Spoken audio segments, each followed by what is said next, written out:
پیارے بچوں، کسی گاؤں میں ایک لکڑہارا رہتا تھا۔ اس کا ایک ہی بیٹا تھا۔ وہ سارا دن کھیل کود میں وقت گزارتا۔ اس کو کام کاج سے کوئی مطلب نہ تھا، بس ہر وقت کھانا چاہیے تھا، کھیلنا کودنا۔ لکڑہارے کو اپنے بیٹے کی عادت پر کافی غصہ آتا تھا۔ اس کا کہتا تھا جاؤ تم کماؤ، کوئی کام شام کرو۔ لڑکا اس کی بات ہی نہیں سنتا تھا۔ ایک دن لکڑہارے کو بڑا غصہ آیا اور اس نے اپنے بیٹے کو گھر سے نکال دیا اور کہا کہ جاؤ کچھ کما کر لاؤ، میں تمہارا بوجھ کب تک برداشت کر سکتا ہوں۔ اس نے اس کو گھر سے نکال دیا۔ اب جو لڑکا تھا وہ اللہ کا نام لے کر چل پڑا۔ اس نے کہا ٹھیک ہے کوئی بات نہیں۔ اب وہ ادھر ادھر گھومتا پھرتا رہا۔ پھر اس کے ذہن میں ایک ترکیب آئی اور وہ واپس گاؤں آ گیا۔ بڑا سمارٹ لڑکا تھا۔ اپنے گھر کے باہر اس نے ایک بورڈ لگا دیا جس پر لکھا ہوا تھا ڈاکٹر بھوج بچکڑ، گم شدہ چیزوں کا بتانے والا۔ اب ایسا ہوا پہلے شروع میں تو اس کے گھر کبھی گھر کا کوئی گاؤں کا کفارت آ جاتا جس کو وہ صحیح سے پتہ بتا دیتا کہ تمہاری چیز وہاں رکھی ہوئی ہے۔ پھر چند دن کے بعد تو اس کے گھر کے آگے لائن لگ گئی۔ اس طرح وہ کافی دولت جمع کرنے لگا، لوگ اس کے گھر بہت زیادہ آنے لگ گئے۔ اب اس کی وجہ کیا تھی؟ ڈاکٹر بھوج بچکڑ کیسے یہ ڈھونڈ لیتا تھا چیزیں؟ وہ لوگوں کے گاؤں کے لوگوں کا سامان خود چھپا کر آتا تھا اور پھر جب لوگ اس کو سے پوچھنے آتے تو ان کو پتہ بتا دیتا تھا کہ دیکھو تمہاری چیز وہاں پر رکھی ہوئی ہے۔ اس طرح سے اس کی تو شہرت بہت پھیل گئی۔ یہ تو بالکل صحیح باتیں بتاتا ہے اور اڑتے اس کی شہرت بادشاہ کے کانوں تک بھی پہنچ گئی۔ تو بادشاہ جو تھا اس کی چیزیں گم ہو جاتی تھی۔ وہ جب اس کی سونے کی پلیٹیں گم ہونے لگی تو اب اس نے بڑی کوشش کی کہ ڈھونڈے، لیکن اس کو نہ ملی۔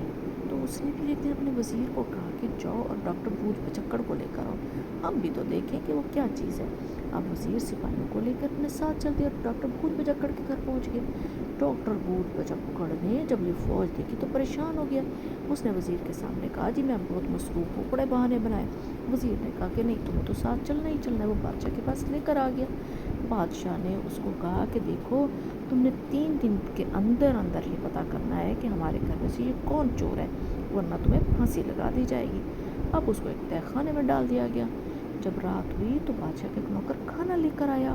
وہ جیسے ہی اندر آیا تو ڈاکٹر بھوج بچکڑ بولا اے میرے خدا، 3 میں سے 1 تو گیا جب 2 باقی ہے۔ نوکر نے جب یہ بات سنی تو تیر کی طرح باہر بھاگ کر اپنے ساتھیوں کے پاس پہنچ کر بولا ہم لوگ مارے گئے، اس کو میرا پتہ چل گیا ہے، بہتر یہ کہ چل کر اس کو بتا دیں۔ لیکن دوسرے ساتھیوں نے اس کو منع کیا کہ کیسے ہو سکتا ہے، تمہیں وہم ہوا ہے۔ دوسرا ساتھی کہتا ہے کل میں لے کر جاؤں گا کھانا۔ پھر جب اس کے کھانا لے کر گیا تو اس کو دیکھتے بھوج بچکڑ بولا ہے میرے خدا 3 میں سے 2 گئے، اب 1 باقی ہے۔ اب تو دوسرا ساتھی بھی ڈر گیا۔ اس نے کہا کہ ہم چلتے ہیں اور اس کو جا کے بتا دیتے ہیں۔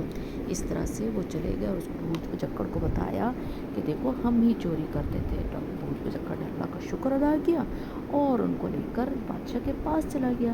انہوں نے بادشاہ کے پاس جو چور تھے، جو بادشاہ کے نوکر تھے، انہوں نے بادشاہ سے معافی مانگی۔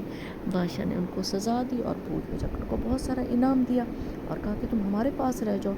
بھوج بچکڑ تو پہلے ہی بہت ڈرا ہوا تھا۔ اس نے بادشاہ سے اجازت لی اور اپنے گھر پہنچا اور جا کے پہلا کام یہ کیا کہ اپنے گھر پہ جو اس نے بھوج بچکڑ کا بورڈ لگایا تھا، لکھا تھا، وہ اس نے اس کو مٹانا شروع کر دیا اور کہا کہ میری تو اب جان بچی ہے، 100 لاکھوں پائے، اب میں یہ کام بالکل نہیں کروں گا۔